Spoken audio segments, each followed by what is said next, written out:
కొండాపూర్ మండలం తేర్పోలు గ్రామం జిల్లా పరిషత్ ఉన్నత పాఠశాలలో నిర్వహించిన ప్రపంచ జల దినోత్సవ కార్యక్రమంలో జిల్లా కలెక్టర్ క్రాంతి వల్లూరు పాల్గొన్నారు. జ్యోతి ప్రజ్వలన చేసి కార్యక్రమాన్ని ప్రారంభించారు. కలెక్టర్ నీటి సంరక్షణపై ప్రతిజ్ఞ చేయించారు. నీరు జీవకోటికి ప్రాణాధారమని ప్రతి ఒక్కరూ దానిని పొదుపుగా వినియోగించుకోవాలని కోరారు. ప్రతి ఒక్కరూ నీటి పొదుపును సమర్థవంతంగా ఉపయోగించుకోవాల్సిందిగా కోరుతూ మానవ జీవన శైలికి నీరు ఎంతో ప్రాముఖ్యత ఉందన్నారు. మీరు బ్రష్ చేసుకునేటప్పుడు నీరు అట్లా వృధాగా పోకుండా ట్యాప్ ఆఫ్ చేసి పెట్టండి. అవసరం కంటే అధిక నీరు వేస్టేజ్ అన్నది చేయొద్దండి. అలానే మీ ఇంటికి ఇంకుడు గుంత ఉందా లేదా ఒకసారి చూడండి. మీ స్కూల్ కి ఇంకుడు గుంత ఉందా లేదా అన్నది చూడండి. వర్షాకాలం పడినప్పుడు వీలైనన్ని చెట్లు నాటండి. ఇవి మీరు చేయగలిగితే మీ వంతు మీరు నీటి కొరత తగ్గించడానికి మీ పాత్ర పోషించిన వారు అవుతారు.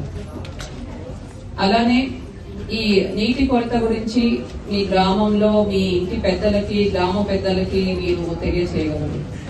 ప్రతి ఇంటికి కూడా ఇంకుడు గుంత అనేది అవసరం. ఇప్పుడు గవర్నమెంట్ బిల్డింగ్స్ కూడా మనకు ఎన్నో ఉన్నాయి, గవర్నమెంట్ స్కూల్స్ ఉన్నాయి. ప్రతి దానికి కూడా మనం కమ్యూనిటీ సోప్ పిట్స్ ఏర్పాటు చేసుకోవాలి.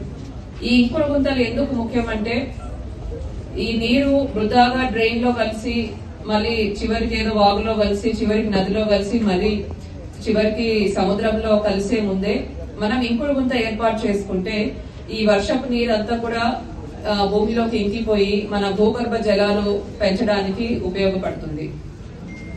మనము రీసెంట్ గా చాలా చోట్ల ఇది వింటూ ఉంటాం. బోర్లు ఫెయిల్ అయినాయి, ఎంతో 1000 ఫీట్ల డెప్త్ పోతే గానీ నీరు రావట్లేదు. ఇటువంటి మనం ఈ మధ్య ఎక్కువ వింటూ ఉన్నాం. ఇవన్నీ ఎందుకు ఈ విధంగా వినిపిస్తున్నాయి? భూగర్భ జలాలు తగ్గిపోతున్నాయి. ఎందుకంటే మనం ఎక్కువ వాడుతున్నాం, తిరిగి భూమికి తక్కువ అందిస్తున్నాము. మనం ఎంతైతే ఎక్స్ట్రాక్ట్ చేస్తున్నామో అంత వాటర్ మళ్ళీ మనం భూమికి తిరిగి ఇవ్వాలి. అలా తిరిగి ఇవ్వాలి అంటే ఈ వాటర్ హార్వెస్టింగ్ స్ట్రక్చర్స్ అంటే ఇంకుడు గుంతలు ఇవి ఎక్కువ మనము నిర్మించాల్సి ఉంటుంది.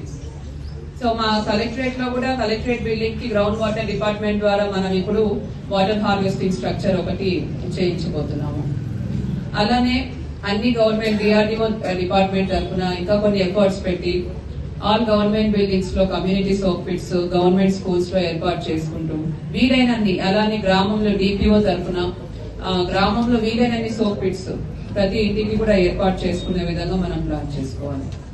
దీంతో పాటు మన జిల్లాలో పరిశ్రమలు ఎక్కువ.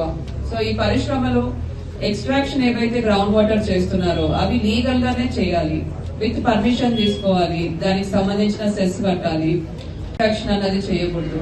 అలానే ఏదైతే వేస్టేజ్ వాటర్ ఉంటుందో అది ప్రాపర్ గా ట్రీట్మెంట్ చేసిన తర్వాతనే as per pollution control board norms చేసిన వెంటనే విడుదల చేయాలి. సో ఈ విధంగా ఇండస్ట్రీస్ కూడా వారి యొక్క సామాజిక బాధ్యత నీటి వనరులు అన్నది ప్రాపర్ గా యూటిలైజ్ చేసుకుంటూ ప్రాపర్ గా ట్రీట్మెంట్ అన్నది కూడా చేయాల్సి ఉంటుంది.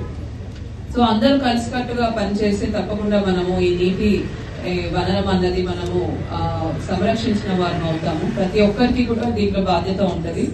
ఇది చాలా ముఖ్యం. ఎందుకంటే ముందు ముందు నీళ్ల కోసం యుద్ధాలు కూడా జరిగే అవకాశం ఉంటుందని కూడా కొంతమంది ప్రెడిక్ట్ చేస్తారు.